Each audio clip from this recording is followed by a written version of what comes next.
noches. La aprobación de la nueva ley para la mejora de la calidad educativa, más conocida como LOMCE o Ley Wert, ha suscitado un antiguo conflicto que representa la financiación de ciertos colegios privados que se financian con recursos públicos. Hoy, en situación de crisis, con el problema que tenemos del déficit presupuestario, parece que es más problemático que nunca esta situación. Hoy, en Hablemos de Economía, trataremos de dar respuestas. Buenas noches. Hoy en Hablemos de Economía trataremos el asunto de la educación pública y la educación concertada. Esta noche nos acompañan Adrián. ¿Qué tal, Adrián? Gracias por venir aquí. Fernando, lo mismo, gracias por acompañarnos. Y vamos a tratar de dar claridad, chicos, si os parece, a tanta confusión como hay sobre estos conceptos, porque se escucha, sobre todo a raíz de la pues recién aprobada el mes pasado, en noviembre, la nueva ley de educación para la mejora de la calidad educativa. Recordad la ley Wert o ley LOMCE, pues ha suscitado ese conflicto, ¿no?, entre los centros financiados públicamente, propiedad del Estado, y los centros privados que reciben ayudas parcial o totalmente del Estado. Parece que esto a la gente pues le chirría, que cómo se puede financiar lo privado con lo público para favorecer, según se piensa en la calle, a unos pocos. Me gustaría que pusiéramos un poquito de luz a todo esto, ¿no?, que tratáramos de poner, como siempre decimos, los puntos sobre las íes y ser lo más claros posibles, a ver qué sacamos, qué respuestas sacamos en conclusión a estos puntos. Entonces, antes de comenzar, me gustaría ver si somos capaces de definir con claridad qué entendemos por educación pública, por educación concertada y por educación privada. Fernando, Adrián. Pues antes de hablar sobre los tres tipos de instituciones que nos ofrecen el servicio de educación, sería interesante conocer lo que dice la Constitución al respecto. Nuestra Constitución española. Constitución española. En el artículo 27 se nos muestra el derecho a una educación universal y libre. Es decir, todos tenemos derecho a recibir una educación. Y además esta tiene que ser libre, es decir, podemos elegir en qué centro podemos cursarla. En el centro con opciones religiosas de un tipo, o con ideas morales distintas, o como nosotros veamos. Una cosa, perdona que te interrumpa, Fernando. Me dices que, amparados en esa libertad de elección, cualquier español puede decidir en qué centro estudiar. Sí, Yo podría decidir mandar a mi hijo, llevarle a mi hijo a estudiar, yo qué sé, en el Colegio del Pilar, por ejemplo, en Madrid, un colegio privado de cierto renombre o de gran renombre. Si cumples las normas de admisión que el centro pone, sí. O sea, si cumples la renta necesaria. Pero, por ejemplo, el Colegio del Pilar es un colegio privado. Estamos hablando de colegios públicos, ¿verdad?, concertados y privados. Dices, según la Constitución, cualquier español puede decidir dónde estudiar. Maravilloso. Quiero llevar a mi hijo a un colegio privado. ¿Con qué problema me encuentro? Hay que pagar. Cuesta mucho dinero. Y ahí es donde viene el conflicto, ¿no? Entonces, vamos a ver cómo el Estado trata de dar respuesta a ese artículo 27 que tú me has dicho, que es que todo el mundo tiene derecho a estudiar y además con la libre elección del centro, pero dentro de las posibilidades del Estado, me imagino. Si no, pues eso, yo mandaría a mi hijo, no sé, al colegio suizo o al colegio alemán, que allí van a enseñar, según pensamos todos, mucho más, ¿no?, que en cualquier otro centro. Vale, me hablas del artículo 27 de la Constitución española. Adrián, no sé si tú has podido consultar algo sobre este artículo, sobre las directrices que apunta este artículo. Exactamente, ¿qué es lo que dice este artículo, acompañando el comentario de Fernando? Pues exactamente dice que todos los ciudadanos del Reino de España tenemos derecho a lo que es la educación. Te interrumpo nuevamente, perdona. ¿Y cómo habilita el Estado los medios necesarios para que todos los españoles tengamos acceso a una educación? Pues... ¿Qué instrumentos utiliza? Es decir, pues todo el mundo tiene que estudiar en un colegio público y el Estado garantiza que haya colegios públicos en todos los lugares de España. Sin embargo, vemos que no es así, que hay muchos sitios donde no hay acceso a colegios públicos, pero existen otros colegios, que son los colegios privados. ¿Cómo conjugan sus fuerzas los colegios públicos y los privados? Si el Estado permite esta asistencia, ¿cómo lo hace? Pues ¿Cómo queréis contestarme? Pues aparece el centro concertado, que es un centro con titularidad privada, es decir, que no es el dueño no es el Estado, pero sigue las normas del Estado que pone para educar y las normas de admisión que pone el Estado también. Entonces, como este centro ayuda al Estado a proporcionar educación, pues el Estado llega y dice, bueno, pues te voy a proporcionar una ayuda económica para que la gente pueda acudir a tu centro. Los colegios concertados, porque esto sí que yo creo que hay cierta confusión, ¿los colegios concertados son privados concertados en todo caso, o son públicos concertados? ¿Cuál es la mmejor rúbrica o la mejor definición de un colegio concertado? ¿Privado concertado o público concertado? Yo creo que los concertados deberían de llamarse concertado privado. Privado concertado. Sí. Eso significa que se enseña, lo que decía Fernando, lo que dice la Constitución española, es decir, una programación general única para toda España, un currículum oficial único para toda España. Es decir, un alumno que estudie en la pública va a estudiar, teóricamente siempre, lo mismo que un alumno que está matriculado en la concertada, hasta ahí todo fenomenal. Pero, ¿quién es el dueño, quién es el propietario de las instalaciones de un colegio privado? O sea, ¿quién es el propietario, el titular? Pues son las personas de ámbito privado. Personas de ámbito privado, es decir, yo pongo, por ejemplo, 1 millón de euros, puedo construir un edificio, solicito la licencia para impartir educación, si la Consejería de Educación, el Ministerio me lo da, puedo impartir educación, vale. Perfecto, pero de repente viene Fernando y me dice que existe la educación concertada, que consiste en que los poderes públicos me van a proporcionar dinero para desarrollar una actividad privada. ¿En qué se ampara, cómo se justifica que alguien pueda financiarme mi actividad privada? ¿Cómo se justifica que venga dinero público a la actividad privada en ese sentido? Pues porque estoy proporcionando una ayuda al Estado, o sea, estoy proporcionando servicio de educación a la gente, a la población. Y como me ajusto a las normas que pone el Estado para educación, las normas de admisión, y además enseño lo que el Estado quiere enseñar en los centros públicos, pues el Estado me ayuda, me proporciona la ayuda económica. Parece lógico eso. Entonces, entiendo que si yo, centro privado, voy a impartir una educación que está arreglada, está homologada en el menor de los casos, y es común para todo el territorio nacional, voy a cumplir con el artículo 27, educación para todos. ¿Por qué no se encarga el Estado de desarrollar la actividad que desarrollaría un colegio privado con concierto económico? ¿Por qué no borramos al colegio privado y ponemos al Estado con otro centro público? Porque es lo que demanda la sociedad hoy en día, ¿verdad? La gente dice, el Estado debe invertir en más centros públicos. ¿Cómo soluciona esto el Estado? ¿Por qué le supone alguna ventaja al Estado la existencia de centros concertados? Porque de alguna manera, tanto partidos del PSOE como partidos del Partido Popular han apoyado y han financiado la existencia de colegios concertados. Pues, ¿Qué solución aporta un colegio concertado? Pues un concertado también supone un coste para el Estado, pero no es el mismo coste que supone un colegio público. En un colegio público la financiación está totalmente proporcionada por el Estado. El 100% de la financiación es del Estado. En un concertado, como la titularidad es privada, pues alrededor del 50% de la financiación la da el Estado, lo que supone un ahorro en el Estado en dinero, que puede invertir en la mejora del estado de bienestar de la población.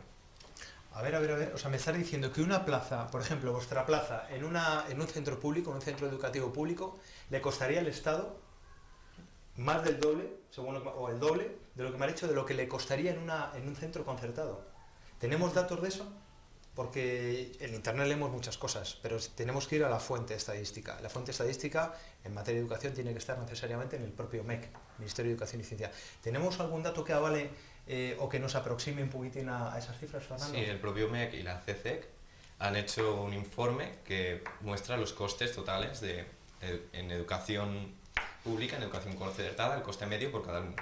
Y se observa que en un colegio público el coste es alrededor del doble que en un centro concertado para el Estado.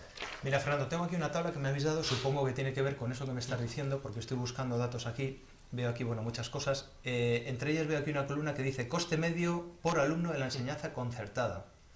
Hace una media de todas las comunidades autónomas, ¿de acuerdo? Lo que estoy viendo aquí, y me dice que un alumno en la educación concertada le costaría al Estado 2.771 euros. Datos de 2008, me imagino que los del 2012 o 2013 por ahí le andarán. 2.700 euros redondeando un alumno que estudie en un colegio concertado. Ese mismo alumno, si lo llevamos a la pública, según este dato del MEC, le costaría al Estado 6.567 euros. ¿De acuerdo? Más del doble, evidentemente. Casi el triple. Casi el triple. Esto será el 130 y algo por ciento de más. Es decir, yo en la calle he escuchado que los colegios concertados están quitando dinero del erario público para la pública, con lo cual son el enemigo, ¿no? Ahora mismo. Y la ley Wert es muy conflictiva, desde luego yo creo que eso no se le escapa a nadie, pero una de las cosas que pretende es favorecer los conciertos económicos y la gente lo está viendo eso como realmente algo muy negativo, ¿no? Como que está realmente denostando dinero para los centros públicos. Según esto, Fernando, no sé si hay otra forma de verlo, pero yo así linealmente veo que se produce un ahorro muy importante por cada plaza que haya en centros concertados con respecto a colegios públicos.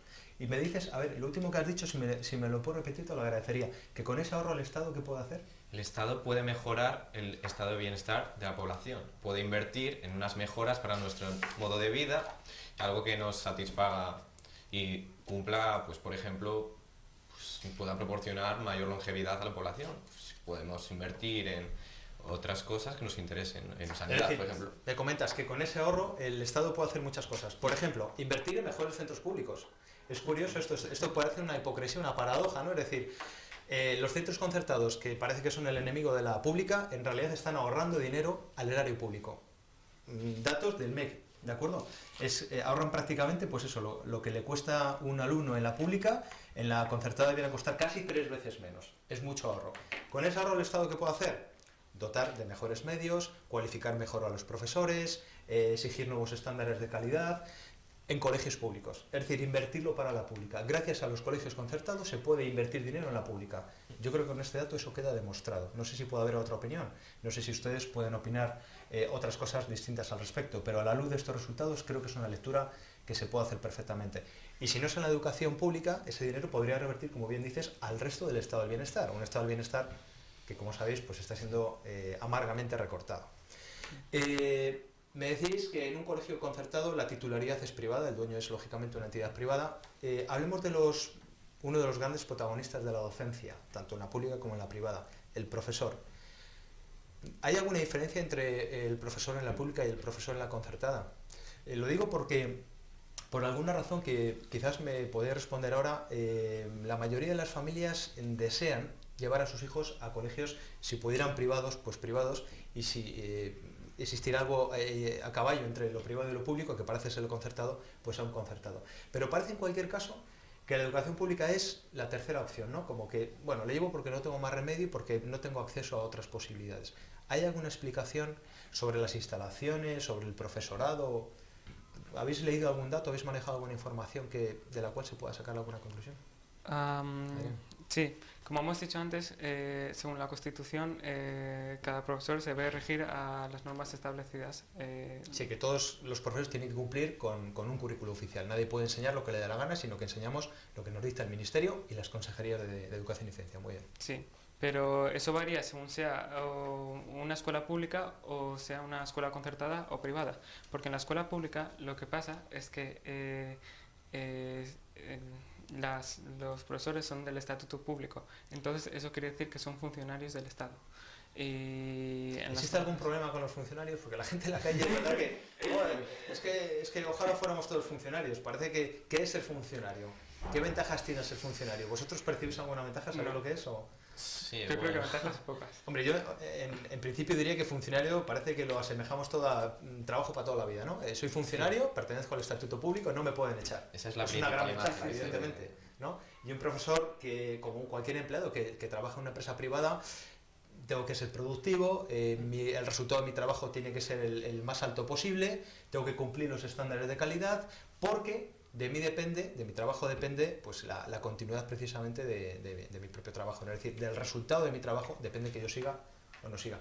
Parece que esto en la función pública hay cierta relajación, ¿no? Es una tentación, ¿no? En cualquier caso, es decir, tengo en propiedad una plaza, las tengo que liar muy gordas, tengo que hacer algo muy grave para que realmente se elimine esa plaza o pierda yo la plaza, ¿no? Podríamos decir categóricamente, podríamos generalizar esta idea de que un profesor en la pública trabaja peor que un profesor en la privada o en la concertada. ¿Se puede generalizar esa idea? Pues se podría decir que sí, en la gran mayoría de casos se observa que casi todos los centros privados tienen un mayor rendimiento académico que los centros públicos.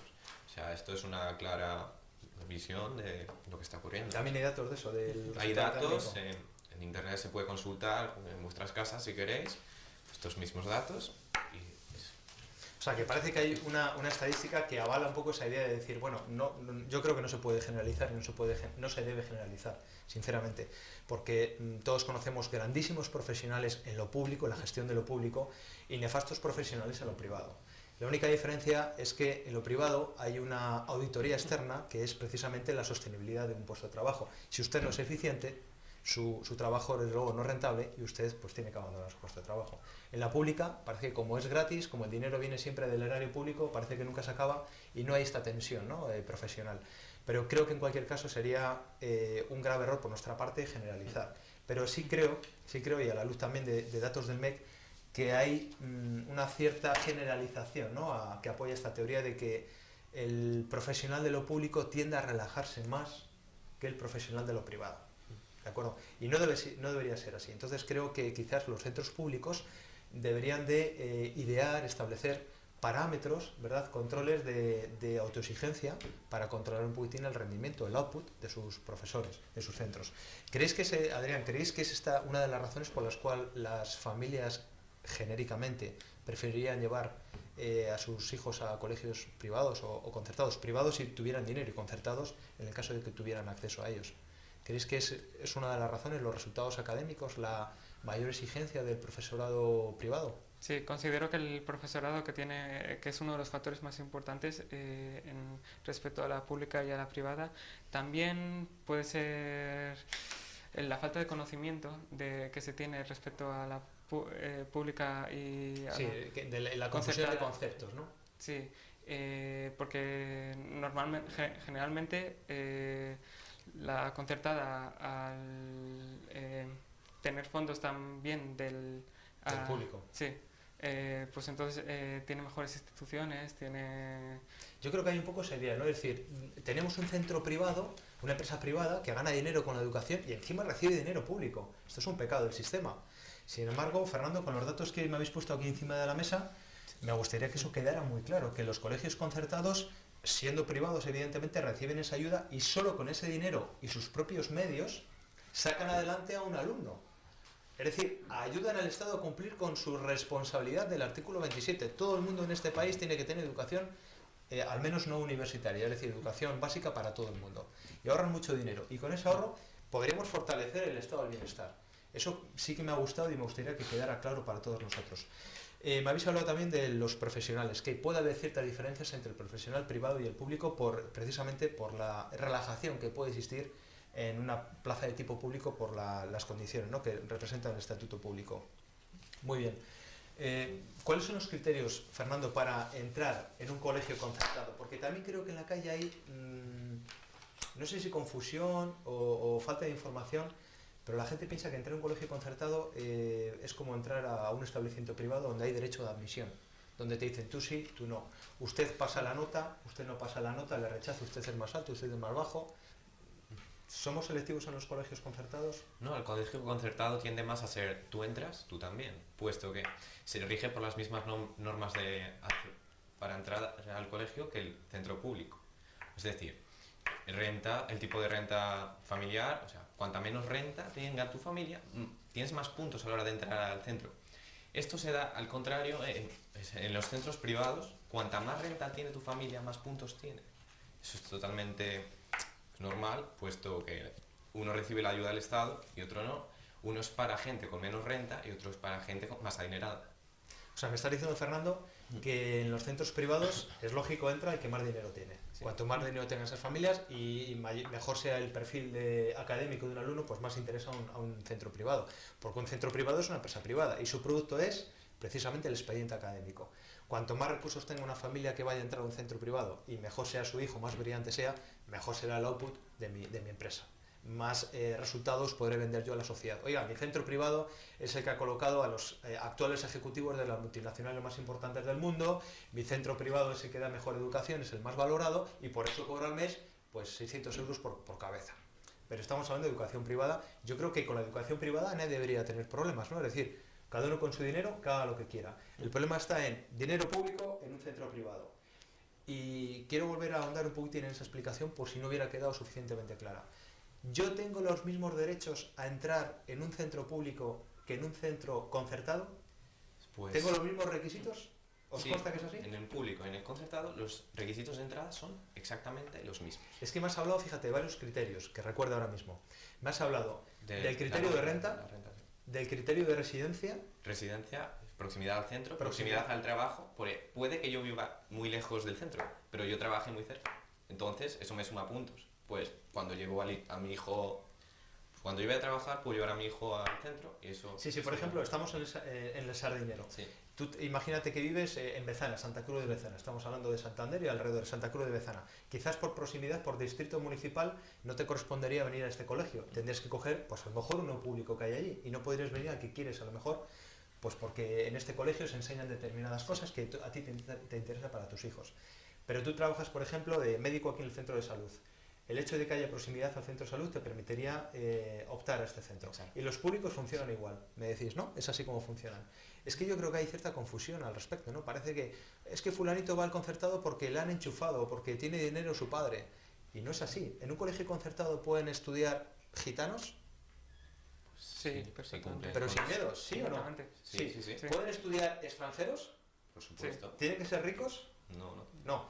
Si, por ejemplo, solicito una plaza para entrar en un colegio concertado y hay plazas limitadas, pues porque a lo mejor todo el mundo quiere entrar en un colegio concertado y hay empate entre dos personas, ¿cómo se dirime quién entra? Me hablas tú de esos principios. ¿Cuál es el principio que más puntúa para entrar en una plaza concertada? Renta, La proximidad. renta, el primero. Que es que el que más renta entra antes en un concertado. En un concertado, el que menos renta El que menos renta tenga, como en uno público, ¿de acuerdo? Es decir, se trata de favorecer la igualdad de oportunidades, la equidad horizontal, ¿de acuerdo? No sé si lo recordáis, yo creo que eso lo hemos estudiado, Adrián, nos vimos el año pasado, pero la equidad horizontal consiste en dotar de igualdad de oportunidades a todos los ciudadanos. Entonces, usted, que tiene menos recursos que esta familia, tiene más puntos para entrar en el centro educativo. Oh, pero es que es un colegio privado. Sí, pero como estamos financiándonos con un concierto público, tenemos que cumplir los requisitos de un centro público. Entonces, usted va a entrar antes. Entonces, yo creo que esto nos está ayudando a desmitificar un poquito la idea que puede haber en la calle, yo creo que mal entendida, de que los colegios concertados, uno, restan dinero al erario público y todos son selectivos a la hora de aceptar a un alumno o a otro, ¿eh? No sé si ustedes pues tendrán casos a lo mejor que les estén viniendo ahora a la cabeza, casos de que contradigan esto que estamos diciendo. Con muchísimo gusto, pues nos encantaría que nos lo hicieran saber, pero la normativa es igual para los centros públicos y para los centros concertados. Hablemos de resultados académicos. Me habéis dejado por aquí también bueno, pues más información, más tablas. Si nos ponemos a mirar o a observar la composición de la relación que existe entre centros públicos, concertados y privados, según la tabla que me ponéis aquí, esto es del curso 2010-2011, también publicado por el MEC, en España vemos que casi el 70% de los centros son centros públicos y que prácticamente, bueno, iba a decir casi el resto, casi un 40%, casi un 30%, un veintitantos por ciento, son centros concertados. Si lo analizamos por comunidades autónomas, veo que el País Vasco, que me parece que es una provincia bastante rica, una comunidad autónoma bastante rica, tiene un 50% de colegios concertados y prácticamente otro 50% de colegios públicos y concertados. ¿Nos puede dar esto pista de algo? Es decir, una comunidad autónoma como es el País Vasco, una comunidad rica de las que mayor renta per cápita tienen de España, junto con Navarra, Baleares, Madrid, ¿nos puede dar algo de luz esto? ¿Es una circunstancia que a lo mejor no se puede extrapolar o generalizar? Porque sigo mirando y veo que Madrid tiene pues un 54% de públicos, un 25% más o menos de concertado y un 15% de privados. Y si seguimos mirando por comunidades, pues vemos otras comunidades como Baleares, que también es una comunidad bastante rica, donde tiene muchísima presencia también la educación concertada. ¿Sois capaces o nos atrevemos a extrapolar algún tipo de conclusión al respecto? O a lo mejor sería peligroso hacerlo, no lo sé. ¿Qué opináis? Bueno, lo lógico es Esto es que opinable hasta que lleguemos a una conclusión más clara, todo es opinable. pues si hay un mayor número de centros privados y centros concertados, lo lógico es que haya un mayor renta per cápita. Sí. O sea que no sabemos si es casualidad o no, pero desde luego el País Vasco, que es una de las regiones con mayor renta per cápita, tiene el mayor número o uno de los mayores números de concertado con respecto al resto de las comunidades autónomas. Vemos también Baleares, vemos también Madrid, puede ser casualidad o no, tomamos nota de ese dato. Por último, me gustaría hablar de un aspecto que resulta un poco conflictivo, que es el tema de la educación religiosa.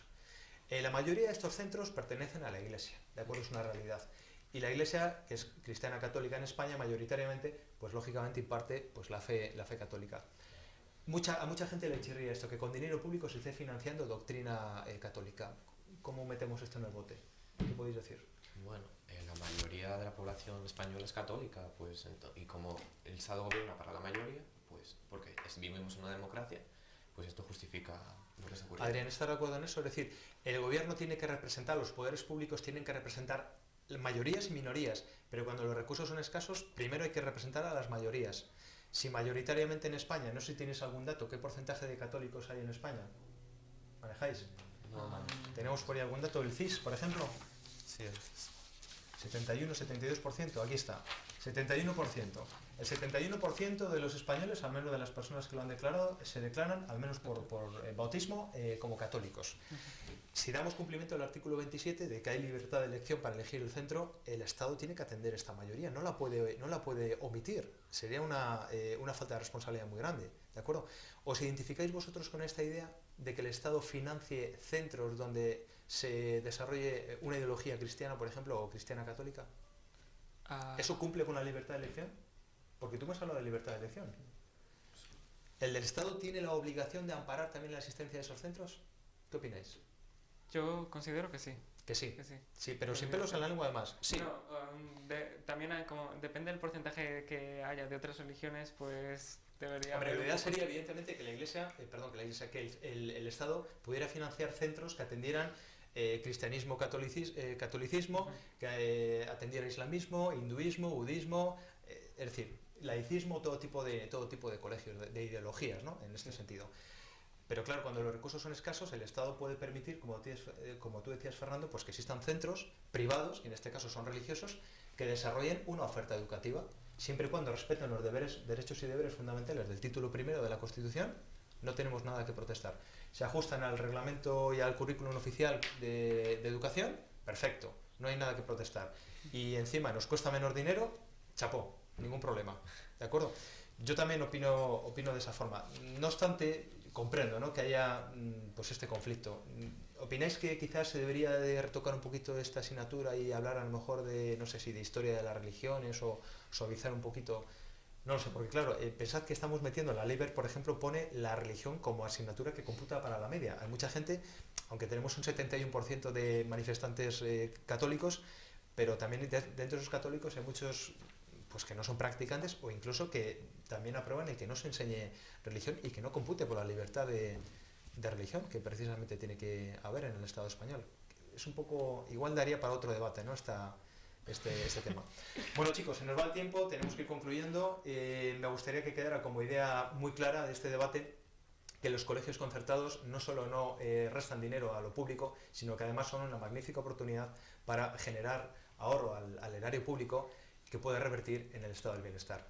Hoy, en Hablemos de Economía, hemos tratado de aportar algunas soluciones a las múltiples cuestiones que suscita este problema. Muchas gracias.